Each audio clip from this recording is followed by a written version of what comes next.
This naturalrefrigerants.com article is being read by an automated voice. Part 2.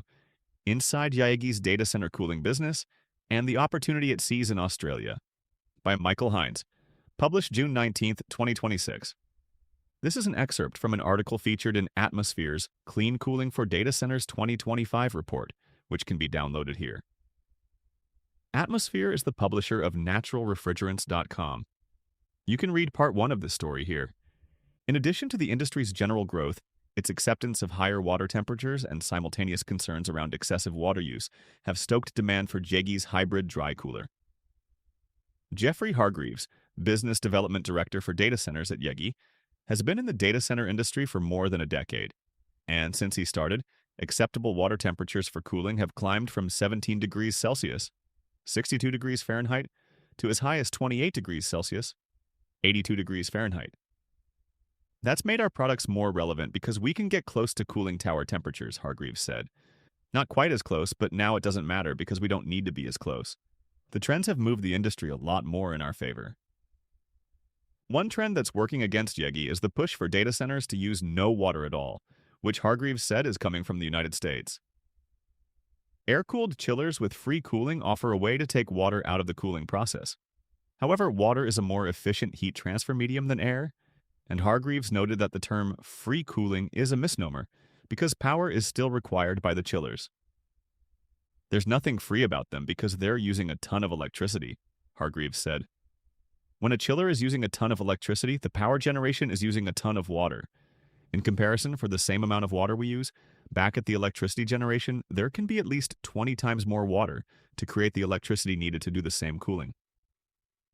Regarding future growth, Hargreaves said Australia is a particularly promising market. The Nordic countries are also being eyed because of the cool climate and potential to use the HTK without a chiller. He added that Eastern Europe, particularly Romania, will be a big market. Jaeggi currently has more than 15 major data center projects. Of those, 5 are in the fast-growing Australian market. Opportunity in Australia. In June 2025, Amazon announced plans to invest 20 billion Australian dollars, 13 billion US dollars / 11.2 billion euros, in Australia from 2025 to 2029 to expand, operate, and maintain its data center infrastructure and strengthen Australia's cloud and AI capabilities. In October 2023, Microsoft said it would invest 5 billion Australian dollars, 3.2 billion US dollars / 2.8 billion euros, to expand its hyperscale cloud computing and AI infrastructure in Australia, with its total number of data centers growing from 20 to 29. Bloomberg reported in April 2025 that Microsoft was pulling back from data center developments worldwide, including in Australia, although the tech company later told the Australian Financial Review its plan remains on track. Despite Microsoft possibly pumping the brakes, the overall outlook for the Australian data center market is bullish, with installed IT power capacity forecast to increase from 1.3 to 1.8 gigawatts from 2025 to 2028, with demand expected to grow to between 2.5 to 3.5 gigawatts over the same period. While hyperscalers like Amazon and Microsoft have made the news for their investments in Australia, when it comes to data centers of this size, they aren't the only ones operating in the space. That said, many of the companies opening data centers that rival the size of those operated by hyperscalers are doing so specifically with these companies in mind.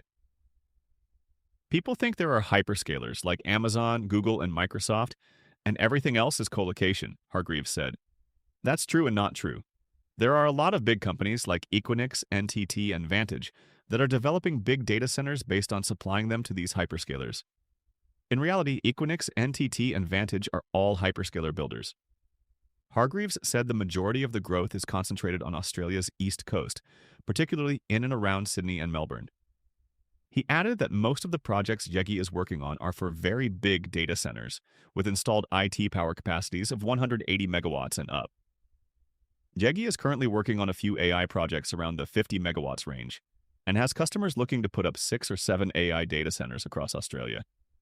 They're looking at higher temperatures, which means mostly we can run without water, and only for a very small amount of time per year will we have to use water, Hargreaves noted. In addition to Australia, the APAC region is also seeing a data center boom in Malaysia. The city of Johor Bahru, which is connected to Singapore by bridge, is attracting considerable attention.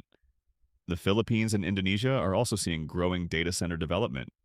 Still in the APAC region, the action is primarily in Australia. There's probably more projects in Australia than anywhere in the world I know of at the moment, Hargreaves said.